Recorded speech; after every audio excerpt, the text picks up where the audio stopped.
மன்னார் வளைகுடா பகுதியில் மீனவர்களின் வாழ்வாதாரத்தை உறுதிப்படுத்த சில புதிய வாழ்வாதார திட்டங்களை செயல்படுத்திட பின்வரும் சிறப்பு திட்டங்களை அறிவிக்கிறேன். கடற்பாசி வளர்ப்பு, பதப்படுத்துதல், மதிப்பு கூட்டப்பட்ட பொருட்கள் விற்பனை தொடர்புடைய தொழில்களுக்கு தொழில்நுட்ப பயிற்சியுடன் தேவையான உபகரணங்கள் அளித்து தொழிலில் ஈடுபட சுமார் 7000 பயனாளிகளுக்கு 52 கோடியே 33 லட்சம் ரூபாய் செலவில் சிறப்பு திட்டம் செயல்படுத்தப்படும். கூண்டு முறையில் மீன் மற்றும் சேற்று நண்டு வளர்ப்பு, பதப்படுத்துதல், விற்பனை தொடர்புடைய தொழில்களை மீனவ சமுதாய மக்கள் மேற்கொள்ள 25 கோடியே 82 லட்சம் ரூபாய் செலவில் உபகரணங்கள் வழங்கி தொடர் பணிகளும் மேற்கொள்ளப்படும். மீன் பதப்படுத்துதல், மீன் உலர்த்தும் தொழில் நுட்பங்கள், தொழில்நுட்ப உபகரணங்களை அளித்தல் மற்றும் பயிற்சிகள் வழங்கி ஊக்குவிக்கும் திட்டம் சுமார் 2500 மீனவ குடும்பங்களை சார்ந்த பயனாளிகளுக்கு 9 கோடியே 90 லட்சம் ரூபாய் செலவில் செயல்படுத்தப்படும். சுமார் 15,300 மீனவர்களுக்கு மீன் மற்றும் மீன் சார்ந்த மதிப்பு கூட்டப்பட்ட பொருட்களை தயார் செய்வதற்கான தொழில்நுட்ப பயிற்சி வழங்க 20 கோடியே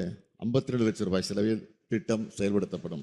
மீன் வளம் சார்ந்த வாழ்வாதாரமான வலை பின்னுதல், வலை பழுது பார்த்தல், படகு கட்டுமான தொழில், படகு பழுது பார்த்தல், கருவாடு தயாரித்தல், வண்ண மீன் தொட்டியில் தயாரித்தல், படகு ஓட்டுநர் பயிற்சி, கடல் சிப்பி அலங்கார பொருட்கள் தயாரித்தல் ஆகிய தொழில்கள் செய்ய 54 கோடியே 48 லட்சம் ரூபாய் மதிப்பீட்டில் சுமார் 20,100 மீனவர்கள் பயன்பெறக்கூடிய வகையில் திட்டங்கள் செயல்படுத்தப்படும்.